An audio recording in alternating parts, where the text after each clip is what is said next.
Hello students, welcome to the Commerce Learning with Jyoti. My name is Jyoti Gupta and आप लोगों का स्वागत है इस चैनल पे। अगर इस चैनल पे नए हो तो इसे लाइक कीजिए, शेयर कीजिए और साथ ही साथ मेरे चैनल को सब्सक्राइब भी कीजिएगा। आज हम इस सेशन में पढ़ने वाले हैं 14 principles of the management which is given by the Henry Fayol. Okay, ये बहुत famous basically principle of management का थियरी है, जो 14 प्रिंसिपल है, जो हर ऑर्गेनाइजेशन में प्रॉपर यूज किया जाता है। बढ़ते हैं।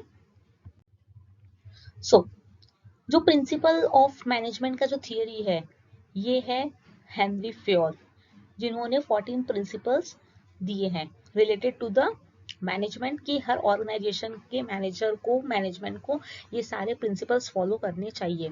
तो जस्ट पहले इंट्रोडक्शन इनका पढ़ लेते हैं कि the Henry Fayol was a French mining engineer and who turned a leading industrial and a successful manager, and he started his career as a mining engineer।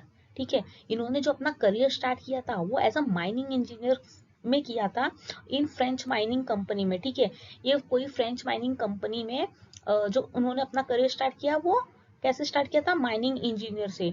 But आपको पता होगा इन्होंने 30 इयर्स एक कंपनी को, इसी कंपनी को दिया था, और जब उनका at the after the year उनका जो पोजीशन हो गया, वो जो पोजीशन चेंज हुआ है वो कौन से पोजीशन पे फिर आ गए, द चीफ मैनेजिंग डायरेक्टर।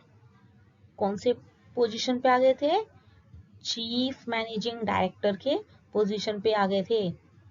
ठीक है, अब इन्होंने ये जो पोजीशन बेसिकली पाया था वो कैसे पाया था, उन्होंने एक ऐसी जो जिस कंपनी में ये काम कर रहे थे बेसिकली वो एट द टाइम वो बहुत ज्यादा लूजिंग कंपनी थी, बट इनके ऑब्जर्वेशन, इनके प्रॉपर मैनेजमेंट की वजह से एट वो कंपनी एक लीडिंग कंपनी हो गई। ठीक है, सक्सेसफुल कंपनी हो गई थी। And after the conducting the many experiments and the observations in organization, the Fayol proposed 14 principle of a management which are explained in his famous book। इन्होंने already इनकी एक फेमस बुक भी थी जिसका नाम था general and industrial administrative. Okay, उस book का नाम क्या था, आपको एग्जाम में आ भी पूछ भी सकता है कि उनकी फेमस बुक का नाम क्या था। तो फेमस बुक का नाम है general and industrial administration. Okay, and due to his contributions of the development of the managerial thoughts, he is called as a father of modern management। इनको फादर ऑफ मॉडर्न मैनेजमेंट भी बोला जाता है। Henry Fayol का जो second name है ना, basically वो father of the modern management या father of the general management भी इन्हें बोला जाता है बेसिकली। तो यार सिंपल है, इन्होंने जो 14 प्रिंसिपल्स जो दिए हैं वो एक ऐसा गाइडलाइन है जो हर ऑर्गेनाइजेशन को हेल्प करता है डिसीजन मेकिंग में। ठीक है, कि कैसे आप मैनेज कर सकते हो अपने ऑर्गेनाइजेशन को, और अगर आपने प्रिंसिपल्स फॉलो किए तो ऑफ कोर्स आपकी कंपनी एक बेस्ट कंपनी बन जाएगी। तो चलते हैं अब नेक्स्ट पॉइंट में कि इन्होंने इनके कौन से 14 प्रिंसिपल्स थे। ओके, ये है 14 principles of the management which is given by Henry Fayol. ठीक है, तो पहला principle division of a work, second one is authority, third is a discipline. ये सारे पॉइंट्स जो भी है हम लोग आगे प्रॉपर डिस्कस करेंगे। जस्ट ये ओवरव्यू है कि कौन से 14 प्रिंसिपल्स थे। Fourth one is a unity of command, unity of a direction, then order, scalar chain, centralization, remuneration, interest, equity, stability, initiative and the esprit de corps. Okay, तो ये 14 principles है। तो पहले प्रिंसिपल्स की ओर चलते हैं। जो फर्स्ट प्रिंसिपल है वो डिवीजन ऑफ अ वर्क है। What do you mean by the division of a work, क्या समझ रहा है यार डिवीजन ऑफ वर्क से। According to this principle, the work is divided into a different kind, such as a technical, financial, commercial, and so on, and it is assigned to the employee। यार इस point में simple सी ये चीज दी गई है कि हर काम को अलग अलग क्या किया जाए, डिवाइड किया जाए, हर काम को डिवाइड किया जाए, एंड एम्प्लॉय को जो जॉब है वो कैसे असाइन किया जाए, as per their qualities, as per their capabilities, उनके स्किल्स, ठीक है। जो कंपनी, जो बेसिकली एम्प्लॉय को वर्क दिया जा रहा है उनके नॉलेज बेस पे उन्हें असाइन किया जाए, तो उस रीजन से, उस हेल्प से उनका क्या होगा, improving efficiency and expertise of the employ.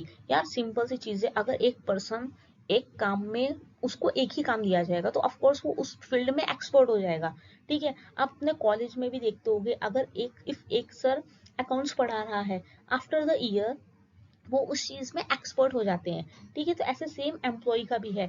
तो अल्टीमेटली यार गोल गोल किसका रहेगा, वो उससे उससे प्रोडक्टिविटी ऑर्गेनाइजेशन का इंक्रीज होगा, तो अल्टीमेटली फायदा किसका, ऑर्गेनाइजेशन का। तो हियर हेनरी फॉल ने बोला है कि जो डिवीजन ऑफ अ वर्क है ये बहुत ज्यादा इंपॉर्टेंट है, क्योंकि वर्क को डिफरेंट डिफरेंट डिवाइड फंक्शंस में, डिपार्टमेंट में क्या कर दो भाई, बांट दो, तो उससे वर्क क्या हो जाएगा, इजी हो जाएगा, और उस बेस पे एम्प्लॉय को काम दे दो। Okay, so second point is है अथॉरिटी एंड द रिस्पॉन्सिबिलिटी। यार ये बहुत इंपॉर्टेंट है, सिंपल सी चीज है यार। अथॉरिटी का मतलब होता है एक एक टाइप का एक पावर होता है। अथॉरिटी, आपको अथॉरिटी दिया जा रहा है, मतलब एक तरफ से आपको पावर दिया जा रहा है। एंड रिस्पॉन्सिबिलिटी मीन्स होता है आपको भाई ऑब्लिगेशन है आपके ऊपर, मतलब आपको उस चीज का रिस्पॉन्सिबिलिटी दिया जा रहा है कि यू हैव टू डू। सो इधर इन्होंने, हेनरी फ्योल ने क्या बोला है यार, कि authority and the responsibility go together, there should be a balance between the authority and responsibility. मतलब अथॉरिटी और रिस्पॉन्सिबिलिटी, ये दोनों के बीच में क्या होना चाहिए, बैलेंस होना चाहिए। ऐसा नहीं होना चाहिए कि अगर आपने इफ एक पर्सन को आपने अथॉरिटी दिया है और उसको रिस्पॉन्सिबिलिटी नहीं दिया, तो वो अथॉरिटी का गलत फायदा उठा लेगा। अगर आपने उसको अथॉरिटी दिया है कि यस तुमको ये अथॉरिटी तो मैं दे रहा हूँ, बट साथ ही साथ तुमको रिस्पॉन्सिबिलिटी है, अगर आपने ये काम नहीं किया है तो you are the responsible for this. तो वो जो बंदा है जिसको अथॉरिटी दिया है और उसको रिस्पॉन्सिबिलिटी भी दोगे, तो वो काम प्रॉपर करेगा। देखो, authority always comes with the responsibility. If the manager is given the authority to complete a task within a given time, he should be held responsible, and if he does not complete the work in the given time, simple सी चीज है। For example, मुझे घर में mummy ने काम दिया है कि तुमको ये काम करना है, ठीक है। यार उन्होंने मुझे सिर्फ एक रिस्पॉन्सिबिलिटी दे दी, बट अगर उन्होंने मुझे कुछ, अगर उनके साथ मुझे क्या चाहिए, अथॉरिटी भी चाहिए। अथॉरिटी मुझे चाहिए रहेगा कि हाँ इस ये चीज करने का मैं कुछ डिसीजन भी ले सकूं।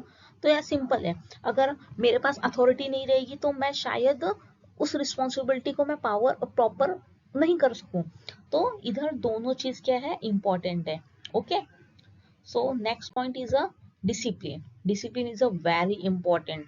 ओके, आपको ही पता है, हर ऐसा नहीं है कि इस ये ऑर्गेनाइजेशंस के लिए बोल रहा है, एक अगर आप सक्सेसफुल इंसान बनना चाहते हैं तो you have to must a discipline person. So discipline is the most essential thing in the organization. क्या ऑर्गेनाइजेशन में तो बहुत इंपॉर्टेंट है।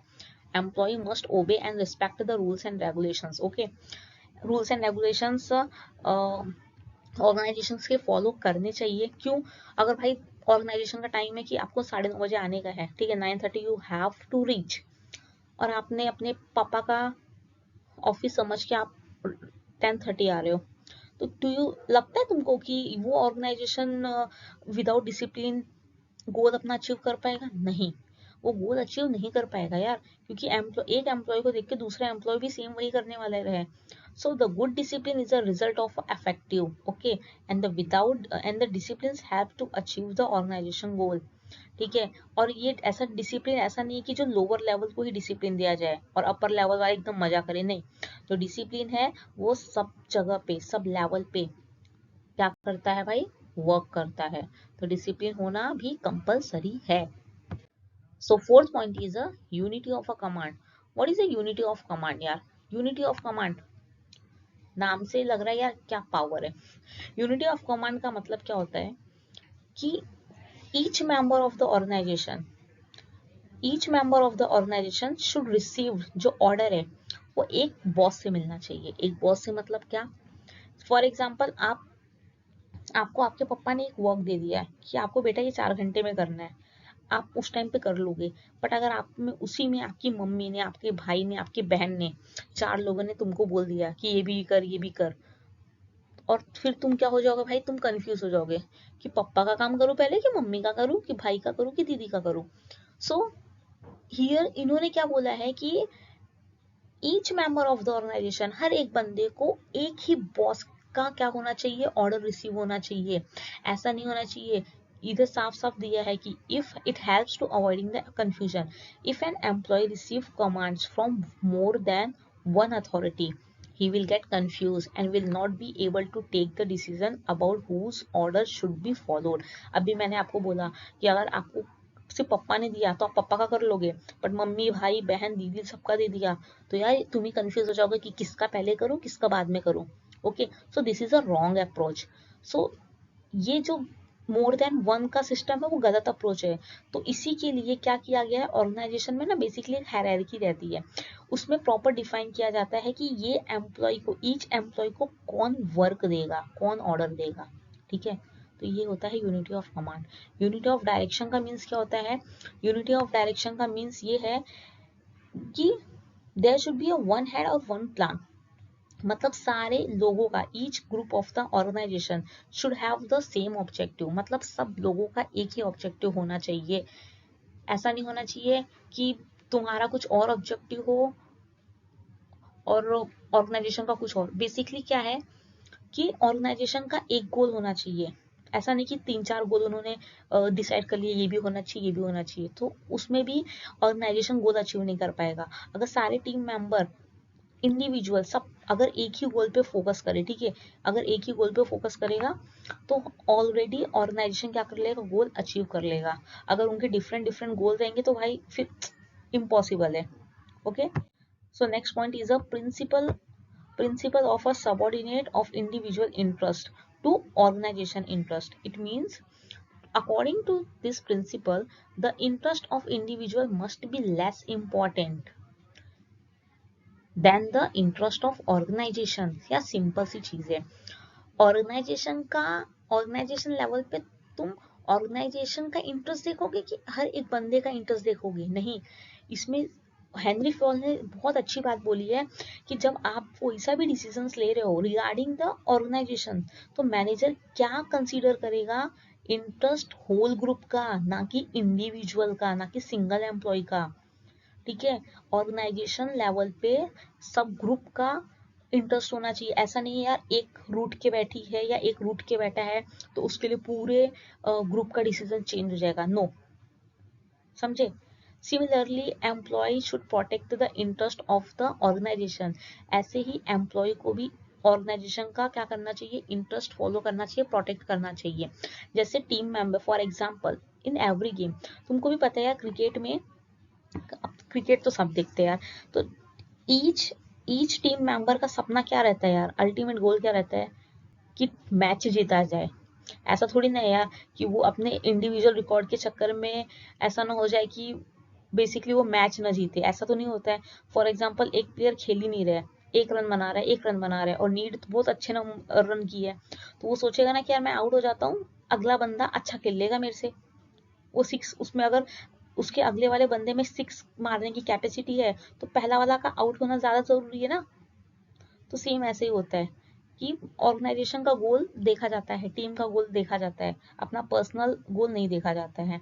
The 7th point is a principle of a centralization. Principle of a centralization का means क्या होता है कि जो centralization refers to concentration of a power. देखो यार सेंट्रलाइजेशन का मतलब क्या रहता है, जो पावर और अथॉरिटी है, जो डिसीजन जो लिए जाते हैं वो ओनली वन हैंड या फ्यू हैंड, फ्यू हैंड मतलब एक लोग या तो बहुत कम लोग लेते हैं जो भी ऑर्गेनाइजेशन का डिसीजन रहता है। And this situation occur in small organization, तो ये स्मॉल ऑर्गेनाइजेशन में ज्यादा होता है क्योंकि एम्प्लॉय कम रहेंगे तो एक ही बेसिकली डिसीजन लेगा। बट ये क्या रहता है, अगर और डिसेंट्रलाइजेशन का भी यूज होता है, जब बहुत बड़ा ऑर्गेनाइजेशन रहता है तो हर एक डिपार्टमेंट के लोग क्या करते हैं, डिसीजंस लेते हैं। तो अब देखा जाए तो प्रिंसिपल में क्या बोल रहा है, अब दोनों सेंट्रलाइजेशन और डिसेंट्रलाइजेशन को क्या करना चाहिए, बैलेंस करना चाहिए।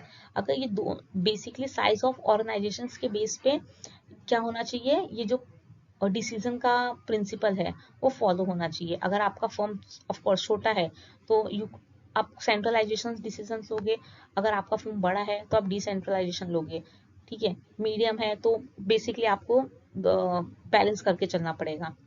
सो जो 8 to 14 पॉइंट है, 14 प्रिंसिपल्स है, वो हम लोग नेक्स्ट क्लास में डिस्कस करेंगे। सो आज के लिए बस इतना ही गाइस। अगर आपको ये वीडियो पसंद आया तो प्लीज़ इसे लाइक कीजिए, शेयर कीजिए, सब्सक्राइब भी कीजिए। सो थैंक यू, मिलते हैं नेक्स्ट लेक्चर में।